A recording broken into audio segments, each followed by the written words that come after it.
देखिए आपका अगला टॉपिक है अभिसमय। ब्रिटिश संविधान में अभिसमयों का बहुत ही महत्वपूर्ण योगदान है। बिना इसके हम ब्रिटिश संविधान का अध्ययन नहीं कर सकते हैं, क्योंकि अभिसमय ऐसी संवैधानिक परंपराएं या ऐसी संवैधानिक रूढ़ियां, रीति रिवाज या प्रथाएं जिन्होंने ब्रिटिश संविधान में कानून का रूप धारण कर लिया है, अर्थात ऐसी परंपराएं, ऐसी रीति रिवाज, ऐसी रूढ़ियां जो संवैधानिक परंपराओं के रूप में विकसित होती चली गई और इन्हें संवैधानिक कानून और न्यायालय ने इन्हें स्वीकृत नहीं किया है, लेकिन फिर भी आज ब्रिटिश संविधान में इनका महत्वपूर्ण स्थान है और लोग इनका सहर्ष, इनका पालन करते हैं,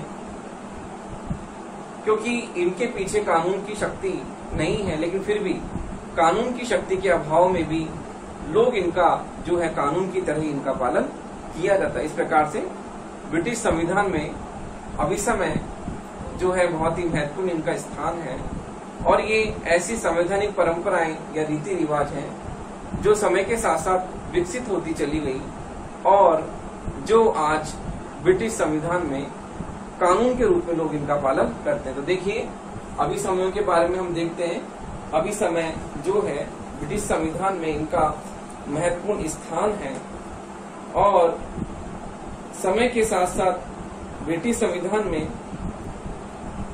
समय के साथ साथ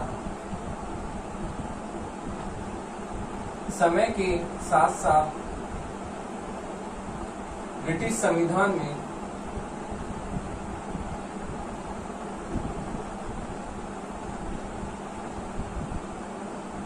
ऐसी संवैधानिक परंपराएं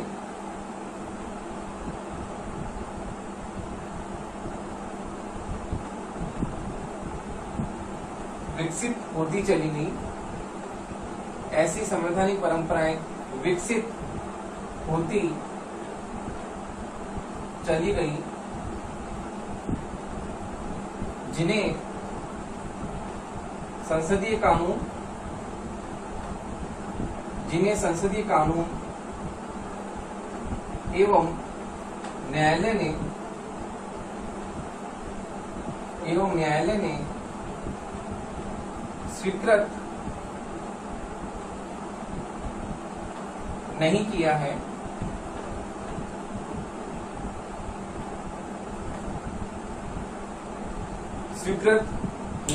है।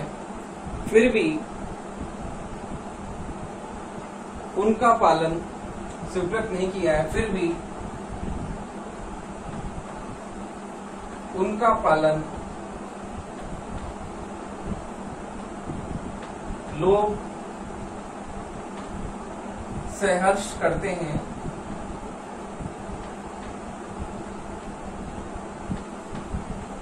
उन्हें अभिसमय कहा जाता है। तो देखिए ब्रिटिश संविधान में अभिसमयों का महत्वपूर्ण स्थान है और ये समय के साथ साथ ब्रिटिश संविधान में ऐसी संवैधानिक परंपराएं विकसित होती चली गई जिन्हें संसदीय कानून एवं न्यायालय ने स्वीकृत नहीं किया है, लेकिन फिर भी उनका पालन लोग अपनी इच्छा के साथ सहर्ष करते हैं। इसी कारण से इन्हें अभिसमय कहा जाता है, क्योंकि ये ऐसी संवैधानिक परंपराएं और ऐसी रूढ़ियां, रीति रिवाज हैं, प्रथाएं हैं जो ब्रिटिश संविधान में समय के साथ साथ विकसित होती चली गई और विकसित होने के साथ साथ ही लोग इन्हें पालन स्वयं अपनी इच्छा से करते हैं, क्योंकि इन्हें संसदीय कानून और न्यायालय ने स्वीकार नहीं किया है। फिर भी ब्रिटिश संविधान में इनका महत्वपूर्ण स्थान है और इनका कानूनों की तरह ही लोग इनका पालन करते हैं। तो इस प्रकार से ये संविधान के ऐसे अलिखित नियम हैं, अलिखित भाग हैं जो कि संविधान को व्यावहारिक रूप प्रदान करते हैं। तो देखिए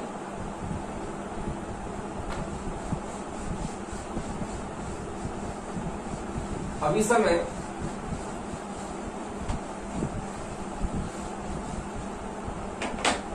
संविधान के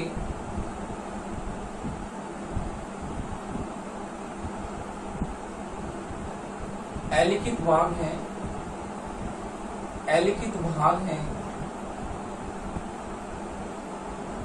जो कि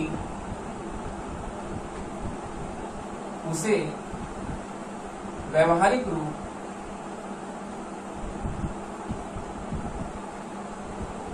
प्रदान करते हैं। देखिए, ब्रिटिश संविधान में अभिसमयों का महत्वपूर्ण स्थान है। ये ब्रिटिश संविधान के ऐसे अलिखित भाग हैं जो कि संविधान को व्यवहारिक स्वरूप प्रदान करते हैं, अर्थात संविधान ब्रिटेन का अलिखित है, लिखित रूप में नहीं है, जैसे कि अमेरिका का, इंडिया का जो संविधान है वो लिखित रूप में है, लेकिन ब्रिटेन का संविधान अलिखित रूप में है। लेकिन अलिखित होने के बावजूद भी इसे व्यवहारिक रूप इन अभिसमयों ने प्रदान किया है। जैसा कि देखिए, एक विचारक हैं, मिल ने संविधान के अलिखित नियम कहा है। मिल ने संविधान के अलिखित नियम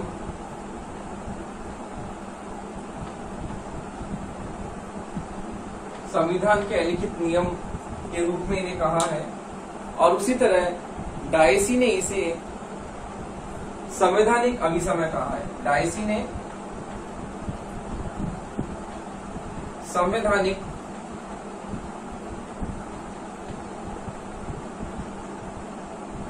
अभिसमय कहा है। तो देखिए, ब्रिटिश संविधान में अभिसमयों का बहुत ही महत्वपूर्ण योगदान है, और इन अभिसमयों के कारण ही ब्रिटिश संविधान अलिखित होने के बावजूद भी इसका जो कुशल संचालन और इसका व्यवस्थित रूप से सही ढंग से संचालन किया जा रहा है। यहाँ पे प्रशासनिक व्यवस्थाएं सही ढंग से कार्य कर रही हैं, जिसका प्रमुख कारण है ये अभिसमय, क्योंकि ये संविधान के अलिखित नियम होने के बावजूद भी, अलिखित भाग होने के बावजूद भी इसे व्यवहारिक रूप प्रदान करते हैं, क्योंकि लोगों ने जो परंपराएं, रीति रिवाजों को लोगों ने अपने व्यवहारिक जीवन में उतार लिया है और कानून की तरह उनका पालन करना शुरू कर दिया। इसलिए ब्रिटिश संविधान में अभिसमय बहुत ही महत्वपूर्ण भूमिका अदा करते हैं, और मिल ने इसे संविधान के अलिखित नियम कहा है और डायसी ने इसे संवैधानिक अभिसमय कहा है। तो इस प्रकार से हम देखते हैं कि ब्रिटिश संविधान में अभिसमयों का बहुत ही महत्वपूर्ण योगदान है, और ये कानून की शक्ति के अभाव में भी जो है लोग इनका पालन अपनी इच्छा से करते हैं। इसके पीछे वो अपना नैतिक दायित्व मानते हैं, ये उनके नैतिक दायित्व हैं जो अपनी इच्छा से लोग उनका पालन करते हैं। इस प्रकार से अभिसमय जो है वह ब्रिटिश संविधान को व्यवहारिक स्वरूप प्रदान करते हैं, इसलिए ब्रिटिश संविधान में अभिसमयों का बहुत ही महत्वपूर्ण स्थान है। तो देखिए, अब अगला आपका जो प्रश्न आता है, एक प्रश्न आता है कि कानून और अभिसमय में क्या अंतर है। तो देखिए, वो कई बार आपका 2 नंबर का प्रश्न आता है, कई बार 5 नंबर का प्रश्न भी आता है कि कानून और अभिसमय में क्या अंतर है। तो देखिए, अब हम देखते हैं अगला आपका कानून और अभिसमय में अंतर।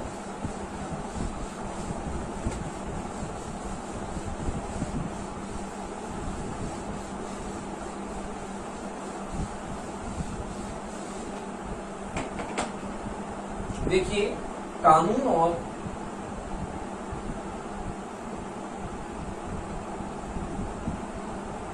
अभिसमय में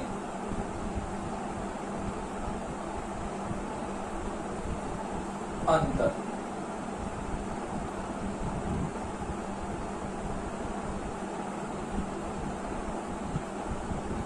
देखिए, पहला अंतर है कानून संसद द्वारा निर्मित होते हैं। कानून संसद द्वारा निर्मित होते हैं,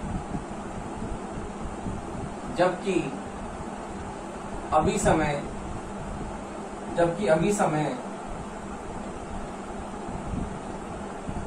एक क्रमिक विकास के द्वारा एक क्रमिक विकास के द्वारा लंबे समय के बाद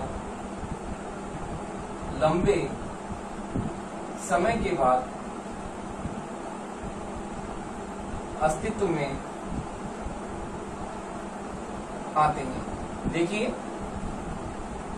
कानून का निर्माण संसद करती है, संसद कानूनों को बनाती है और कानूनों के निर्माण में संसद की भूमिका महत्वपूर्ण होती है।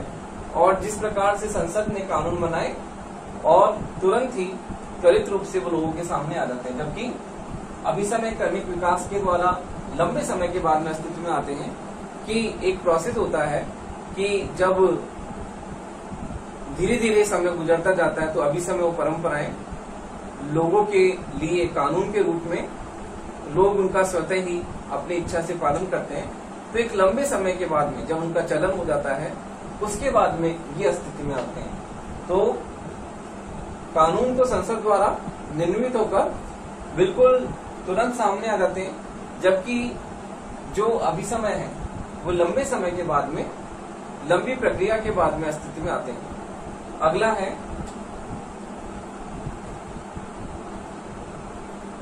कानून लिखित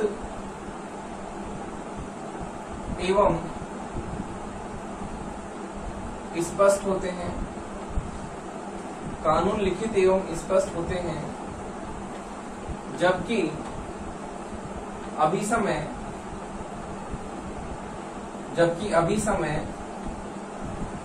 अलिखित एवं अस्पष्ट होते हैं। देखिए, कानून लिखित एवं स्पष्ट होते हैं, जबकि अभिसमय जो होते हैं वो अभिसमय अलिखित एवं अस्पष्ट होते हैं। अगला है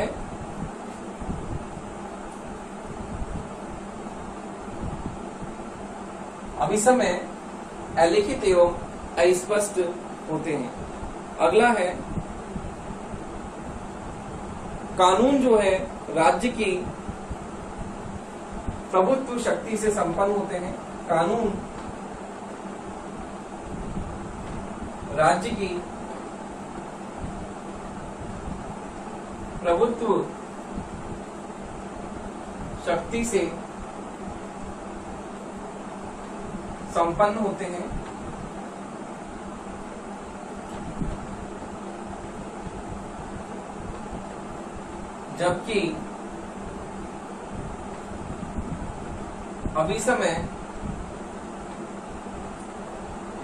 जबकि अभिसमयों के पीछे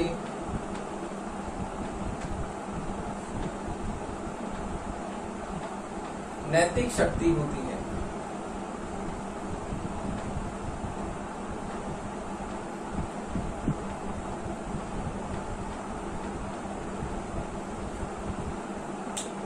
कानून राज्य की प्रभुत्व शक्ति संपन्न होते हैं, अर्थात राज्य की जो शक्ति है, दंड की शक्ति। यदि कोई व्यक्ति कानूनों का पालन नहीं करता है तो दंड की शक्ति के द्वारा राज्य शक्ति उसे कानूनों का पालन करने का आदेश दे सकती है, और यदि वो ऐसा नहीं करता तो राज्य शक्ति उसे दंडित भी कर सकती है। जबकि अभिसमयों के साथ ऐसा नहीं है। अभिसमयों के साथ में कोई ऐसी राज्य की प्रभुत्व शक्ति नहीं है जो कि अभिसमयों का पालन न करने पर लोगों को दंडित कर सके, क्योंकि अभिसमयों के साथ में नैतिक शक्ति होती है और नैतिक शक्ति के कारण जो है लोग इनका पालन स्वतः ही करते हैं। देखिए, इस प्रकार कानून राज्य की प्रभुत्व शक्ति से संपन्न होते हैं, जबकि अभिसमयों के पीछे केवल नैतिक शक्ति होती है और इस नैतिक शक्ति के कारण ही लोग इनका सहर्ष पालन करते हैं। अगला अंतर है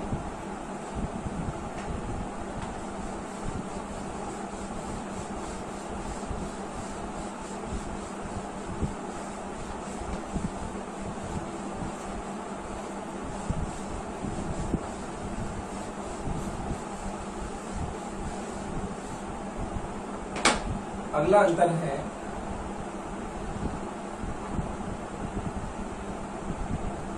कानून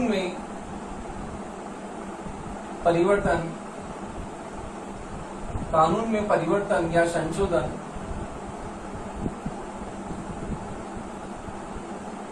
संसद के द्वारा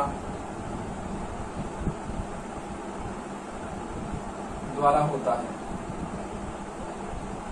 जबकि अभी समय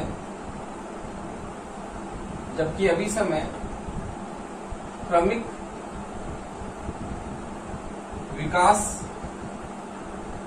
के द्वारा अस्तित्व में आते हैं,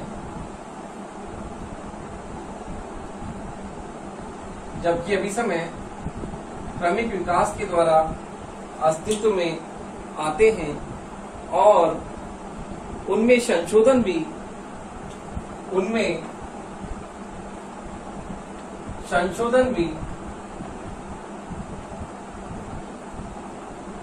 क्रमिक विकास के द्वारा ही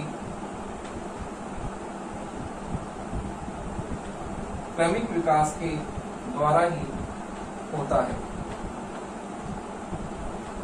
देखिए, कानूनों में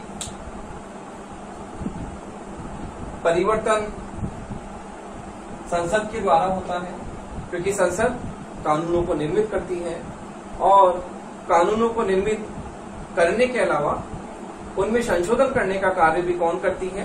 संसद करती है। जबकि अभी समय क्रमिक विकास के द्वारा अस्तित्व में आते हैं और क्रमिक विकास के द्वारा अस्तित्व में आने के बाद में जब इनमें संशोधन और परिवर्तन होता है, वो भी क्रमिक विकास की प्रक्रिया के द्वारा ही होता है। तो देखिए, इस प्रकार कानूनों में संशोधन और परिवर्तन संसद के द्वारा होता है, जबकि अभी समयों में परिवर्तन और संशोधन क्रमिक विकास की प्रक्रिया के द्वारा होता है, क्योंकि इनका अस्तित्व भी धीरे धीरे होता है।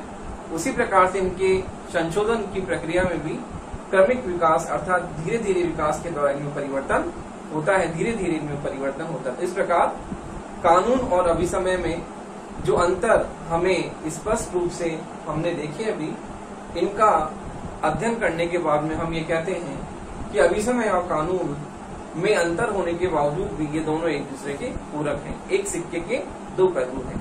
अर्थात अभिसमय और कानून जो है एक दूसरे के अनुपूरक हैं और आज ब्रिटेन में जो शासन व्यवस्था का सुचारू रूप से संचालन हो रहा है वो इन अभिसमयों के कारण ही हो रहा है और ये अभिसमय जो है वहां पर महत्वपूर्ण भूमिका अदा करते हैं। इस प्रकार से ब्रिटेन के संविधान में इन अभिसमयों का महत्वपूर्ण स्थान है और इनमें अंतर होने के बावजूद भी कानून और अभिसमय दोनों एक दूसरे के पूरक हैं। ठीक है, वो ये है कि अभिसमय चल रहा है, अभिसमयों का पालन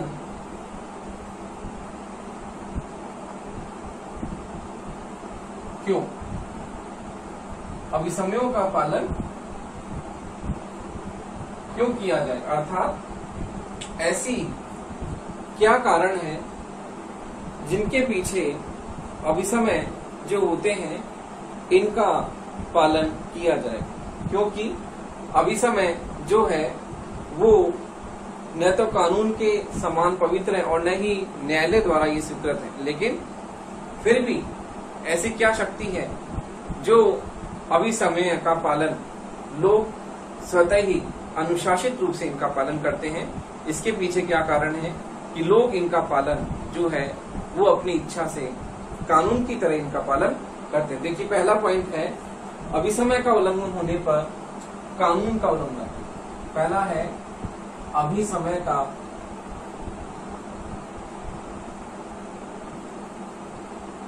उल्लंघन होने पर कानून का उल्लंघन।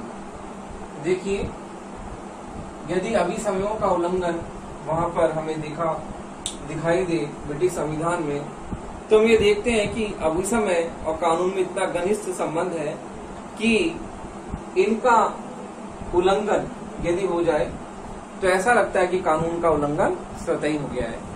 तो ब्रिटिश संविधान में अभिसमय और कानूनों में इतना गहरा घनिष्ठ संबंध पाया जाता है कि अभिसमयों का उल्लंघन होने पर ऐसा प्रतीत होता है कि कानून का उल्लंघन हो गया है, क्योंकि अभिसमय और कानून दोनों में इतनी घनिष्ठता पाई जाती है, दोनों में इतना गहरा संबंध है कि एक के अभाव में हम दूसरे की कल्पना नहीं कर सकते हैं। तो इसलिए ब्रिटिश संविधान में यदि अभिसमय का उल्लंघन होता हुआ दिखता है तो ऐसा लगता है कि कानून का उल्लंघन स्वतः ही हो गया है। तो इस प्रकार से ब्रिटिश संविधान में जैसे कि अभिसमय का उल्लंघन जो होता है वो कानून के उल्लंघन के रूप में ही दिखाई देता है। संसद की सर्वोच्चता है, संसद सर्वोपरि है, संसद सर्वोच्च है। तो इस प्रकार संसद की सर्वोच्चता की हम बात करते हैं तो देखिए इसमें ब्रिटेन की संसद कानून के रूप में सर्वोपरि है और कानून सर्वोच्च है।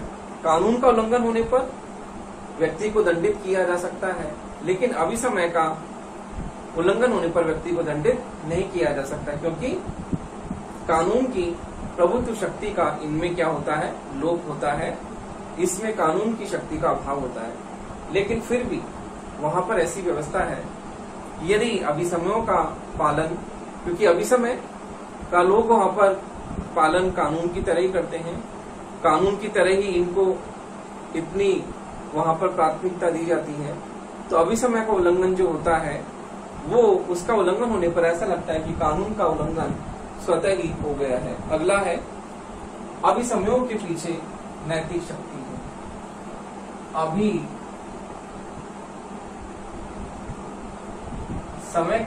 अभिसमयों के पीछे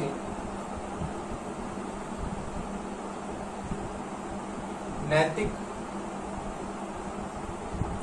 शक्ति है। देखिए कैसे अभिसमय के पीछे नैतिक शक्ति होती है और लोग जो है शासक और शासित दोनों इनका पालन करते हैं। यदि दोनों में से कोई भी इनका उल्लंघन करता हुआ प्रतीत होता है तो ऐसा लगता है कि कानून का उल्लंघन हो गया है। तो इस प्रकार से ये एक ऐसी नैतिक शक्ति है जिसे लोग अपनी इच्छा से सहर्ष रूप से इनका पालन करते हैं। तो इस प्रकार से अभिसमयों के पीछे नैतिक शक्ति होती है और इस कारण लोग इनका स्वतः ही पालन करते हैं। अर्थात अभिसमयों के पालन में ब्रिटेन में लोग काफी संवेदनशील हैं और इनका पालन लोग अपनी इच्छा से बिना कानूनी शक्ति से युक्त होने के बावजूद भी, इनमें कानून की शक्ति नहीं होती है, लोग नैतिक शक्ति से युक्त होते हैं और लोग इनका पालन जो है स्वतः ही करते हैं। तो इसलिए नैतिक शक्ति जो है वह अभिसमयों के पीछे होती है। फिर है अभिसमयों के पीछे जनमत की शक्ति। अभिसमयों के पीछे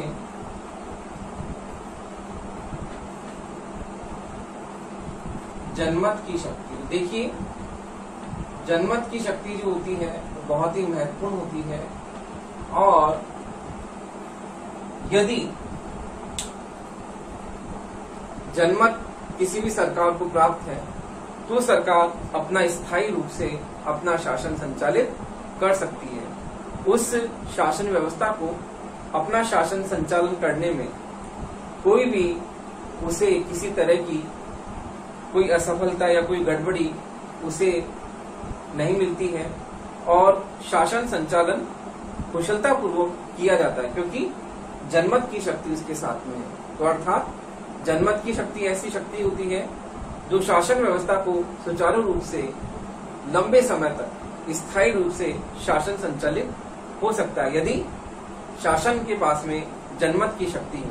तो इसलिए अभिसमयों के पीछे जनमत की शक्ति होती है, और जनमत की शक्ति के कारण जो होते हैं लोग इनका स्वतः ही अनुशासित रूप से इनका पालन करते हैं, क्योंकि यदि जनमत की शक्ति यदि कोई अभिसमयों का उल्लंघन करता है तो जनमत की शक्ति क्या होगी, उसका विद्रोह कर देगी। तो इस प्रकार से अभिसमयों के पीछे जनमत की शक्ति है, और जनमत की शक्ति का यदि कोई विद्रोह करता है तो उस शासन व्यवस्था को जो होता है वो शासन व्यवस्था स्थायी रूप से कार्य नहीं कर सकती, और शासन व्यवस्था कुछ ही दिनों में धराशायी हो जाएगी और दोबारा से चुनाव होंगे और दोबारा फिर नई सरकार चुनी जाएगी। तो इसलिए जनमत की शक्ति ऐसी शक्ति है, यदि अभिसमयों का कोई उल्लंघन करता है जनता उसका विद्रोह करती है, और विद्रोह के परिणाम स्वरूप सरकार जो होती है अस्थिर हो जाती है, फिर नई सरकार निर्वाचित होती है। तो देखिए जनमत की शक्ति भी है। अगला है प्रमुख राजनीतिक दलों की सहमति।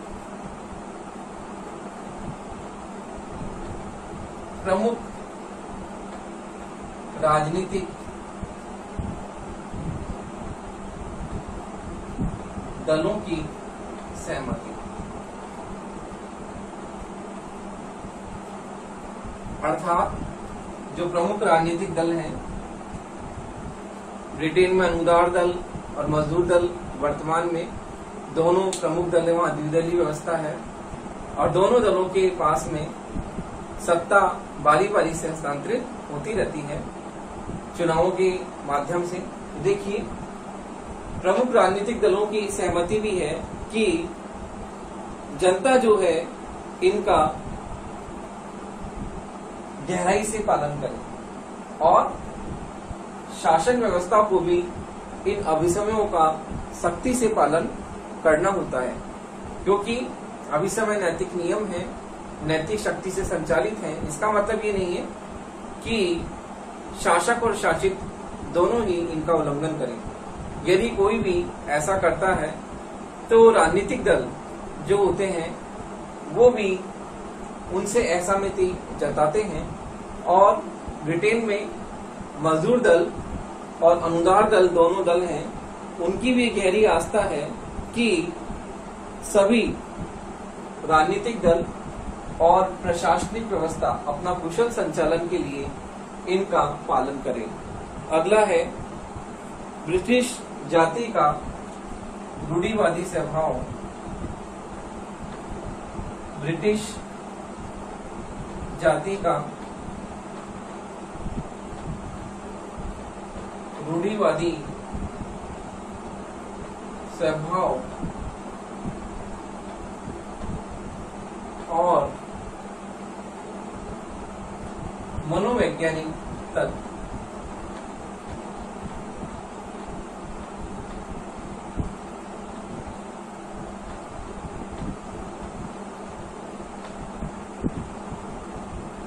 देखिए ब्रिटिश जाति का रूढ़िवादी स्वभाव ये है कि ब्रिटिश जाति जो है प्राचीन परंपराओं, प्रथाओं का, रीति रिवाजों का पालन करती है। तो ब्रिटिश जाति रूढ़िवादी का मतलब है पुरानी प्राचीन जो परंपराएं हैं, प्राचीन रीति रिवाज हैं, प्राचीन जो रूढ़ियां हैं, जो मान्यताएं हैं, विश्वास है, उनका पालन करना।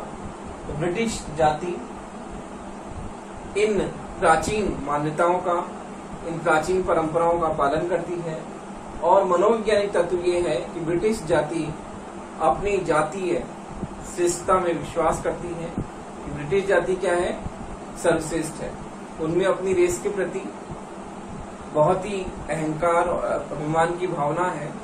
जातीय श्रेष्ठता की भावना ब्रिटिश जाति में फूट फूट कर भरी हुई है, जो कि हमने इंडिया में देखा किस प्रकार से स्वतंत्रता संग्राम आंदोलन के दौरान गांधी जी के साथ दक्षिण अफ्रीका में क्या हुआ। तो ये सब चीजें उनकी जातीय श्रेष्ठता की परिचायक हैं, और जातीय श्रेष्ठता के कारण और वो ब्रिटिश जाति का मनोविज्ञान भी सक्रिय है इनका पालन करने के लिए। तो ब्रिटिश जाति का रूढ़िवादी स्वभाव यह है कि ब्रिटिश जाति अंधविश्वास, परंपराओं, रीति रिवाजों का पालन करती है। इसी कारण से ब्रिटिश जाति इन अभिसमयों का नैतिक शक्ति के आधार पर कानून की तरह इनका पालन किया जाता है। अगला देखिए, अभिसमयों में निहित व्यवहारिक उपयोगिता। अगला है अभिसमयों में निहित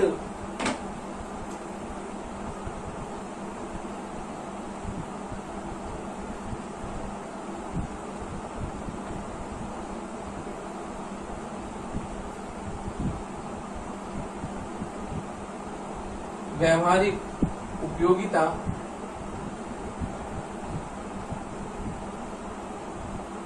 एवं विकास की कामना।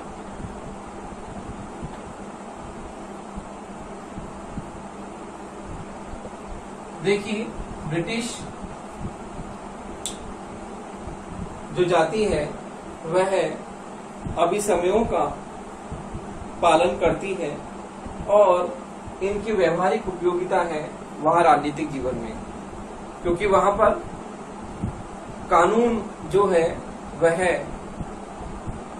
प्रचलित है, लेकिन वहां जो इन अभिसमयों का पालन कानून के रूप में किया जाता है, तो इनकी व्यवहारिक उपयोगिता ब्रिटिश संविधान में हमें देखने को मिलती है कि इनकी व्यवहारिक उपयोगिता हमें यहाँ परिलक्षित होती है, और लोग इनका कानूनों की तरह ही पालन करते हैं। तो इसकी उपयोगिता इस बात से सिद्ध है कि ब्रिटिश जाति जो है वह इनमें कानून की शक्ति का अभाव होने के बावजूद भी, दंड की शक्ति का अभाव होने के बावजूद भी इनमें नैतिक शक्ति का पुट है, नैतिक शक्ति से युक्त है।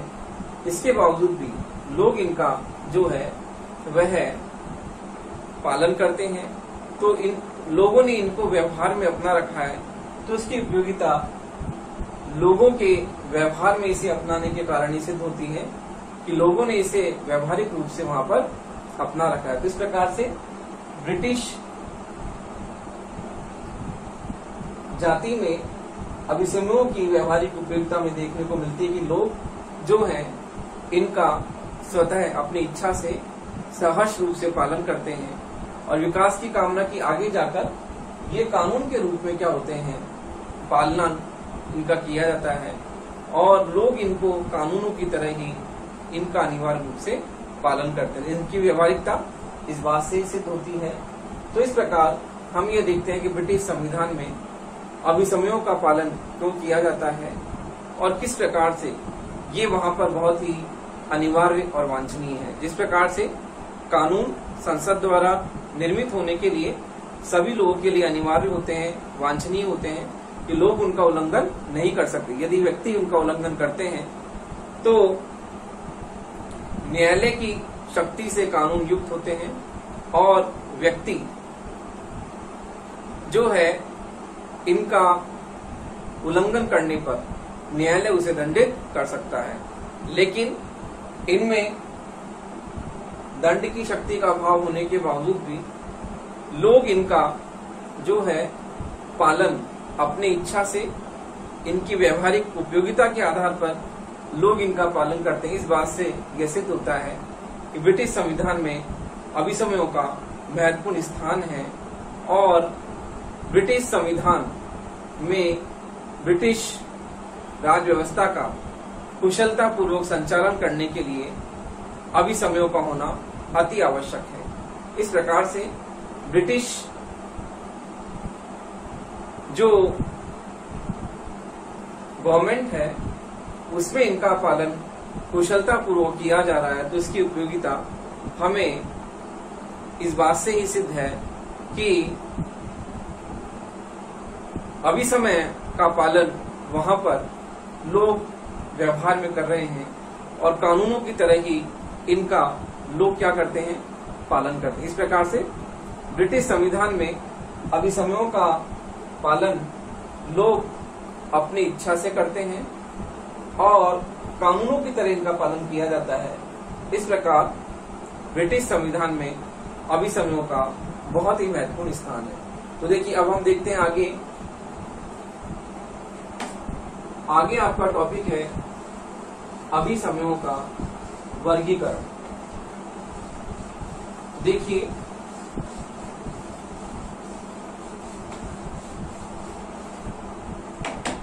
अभिसमयों का वर्गीकरण किस प्रकार से किया गया है, हम देखते हैं। अभिसमयों का वर्गीकरण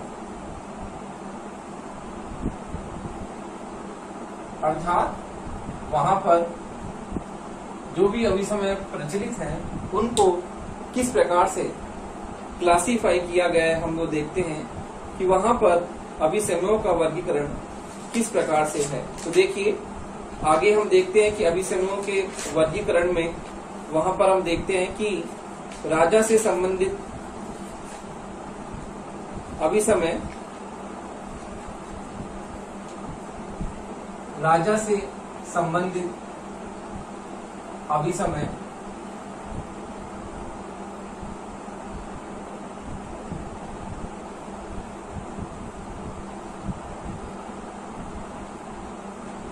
तो देखिए, राजा से संबंधित अभिसमय में यह है कि राजा जो है वह प्रधानमंत्री का चुनाव करता है और प्रधानमंत्री के परामर्श से वो संपूर्ण मंत्रिमंडल को चुनता है। तो इस प्रकार से राजा का ये अभिसमय वहां पर प्रचलित है कि राजा जो है वह अपने लोक सदन में बहुमत दल जिसको प्राप्त है, राजा क्या करता है, उसको बहुमत दल लोक सदन में जिस बहुमत दल के नेता को जो बहुमत प्राप्त है, बहुमत दल का नेता लोक सदन में जो होता है उसे ही प्रधानमंत्री के रूप में वो नियुक्त करता है। इस प्रकार से राजा से संबंधित अभिसमय में हमने देखा कि अगला है संसद का सत्र एक बार आहूत करना। राजा संसद का सत्र एक बार आहूत करता है, संसद को बुलाता है।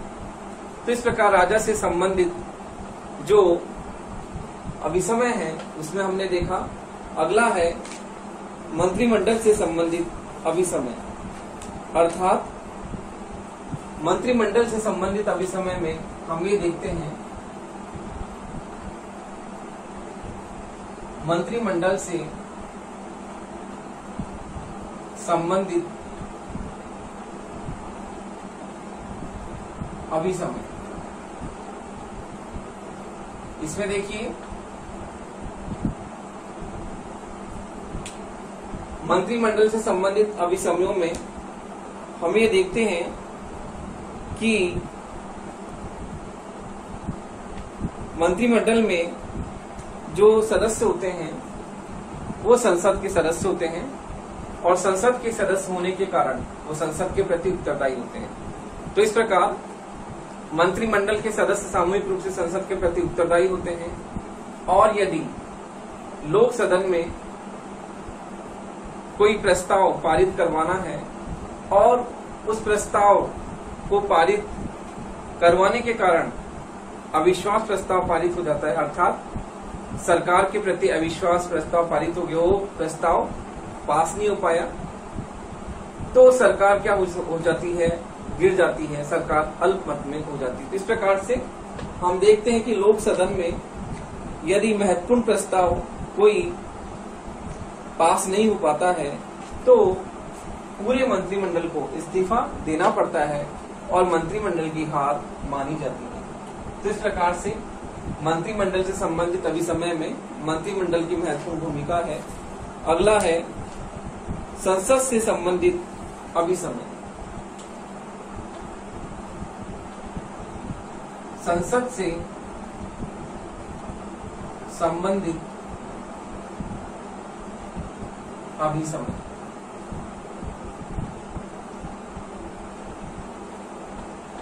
देखिए, संसद से संबंधित अभिसमय में यह है कि संसद के सत्रों का किस प्रकार से उनका बुलाना, राजा संसद के सत्र को वर्ष में एक बार बुलाता है और किस प्रकार से उनका स्थगन करता है, किस प्रकार इमरजेंसी या आपात स्थिति में उन्हें किस प्रकार से उनका सत्र आहूत करता है, ये सब। और इसके साथ ही संसद को किस प्रकार से जो है वह उसको भंग करता है। और इसके साथ ही जो 3 वाचन होते हैं, जैसे हमारे यहाँ पर भी कोई भी विधेयक जो होता है वो 3 वाचन के बाद क्या होता है, कानून का रूप धारण करता है। प्रथम वाचन, द्वितीय वाचन और तृतीय वाचन।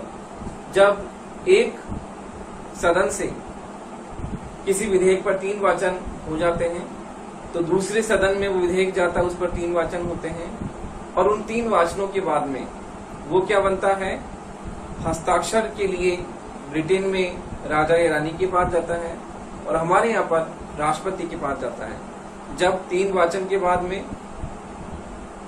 उस पर हस्ताक्षर हो जाते हैं तो हस्ताक्षर होने के बाद में वो क्या करता है, कानून का रूप धारण कर लेता है। तो इस प्रकार से संसद से संबंधित अभिसमय में हमने संसद से जो भी अभिसमय है या जो भी परंपराएं उनका हमने अध्ययन किया। तो इस प्रकार 3 वाचन होने के बाद ही वो क्या करता है, कानून का रूप धारण करता है। अगला देखिए, लोक प्रभुत्व से संबंधित अभिसमय। लोक प्रभुत्व से संबंधित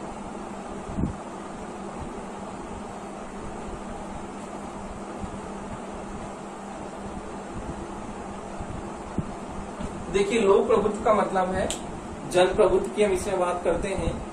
और जन प्रभुत्व में यदि कोई भी आदेश जो महत्वपूर्ण आदेश है और वह आदेश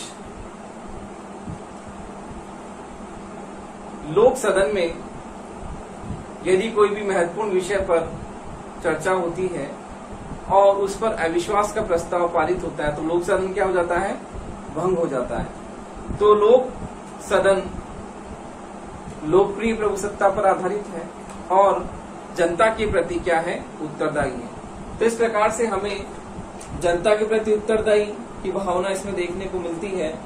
और यदि कोई महत्वपूर्ण आदेश लोक सदन में गिर जाता है तो मंत्रिमंडल बर्खास्त हो जाता है और लोक सदन भंग हो जाता है। तो ये क्या है, जन प्रभुत्व से संबंधित अभिसमय अर्थात जनता के प्रति उत्तरदायी है। और यदि जनता के प्रति उत्तरदायी की भावना नहीं होती है अर्थात अविश्वास हो जाता है और इस आधार पर सरकार जो होती है गिर जाती है, नई सरकार आती है, तो ये जन प्रभुत्व से संबंधित अभिसमय। अगला है राष्ट्रमंडल से संबंधित अभिसमय। अगला है राष्ट्र मंडल से संबंधित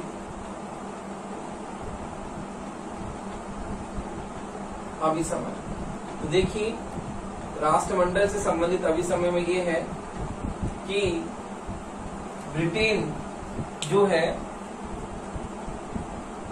कई जो ब्रिटेन में राज्य हैं शामिल हैं राष्ट्रमंडल में, वो अपनी इच्छा से इसमें शामिल हैं और अपनी इच्छा से शामिल होने के कारण उनकी सदस्यता उनकी स्वेच्छा पर निर्भर है। इसी प्रकार से वो अपनी इच्छा से राष्ट्रमंडल से अलग भी हो सकते हैं। तो देखिए, राष्ट्रमंडल से संबंधित अभिसमय कि प्रत्येक जो राज्य है वो अपनी इच्छा से राष्ट्रमंडल में शामिल है और अपनी इच्छा से ही वो क्या करता है, इसकी सदस्यता को त्याग कर सकता है। ये उसकी इच्छा पर, उसकी स्वेच्छा पर निर्भर है। देखिए, इस प्रकार अभिसमयों का वर्गीकरण हमने किया और इसके आधार पर हम ये देखते हैं कि ब्रिटेन में इस वर्गीकरण के आधार पर हम ये कहते हैं कि शासन में जो है वह शीर्ष से लेकर और बिल्कुल जड़ तक अभिसमयों का चलन है और इन अभिसमयों का वहां पर महत्वपूर्ण स्थान है। इस प्रकार से ब्रिटिश संविधान जो है और ब्रिटिश प्रशासनिक व्यवस्था का कुशल संचालन इन अभिसमयों के कारण ही हो रहा है। इसलिए ब्रिटिश शासन व्यवस्था में इन अभिसमयों का महत्वपूर्ण स्थान है।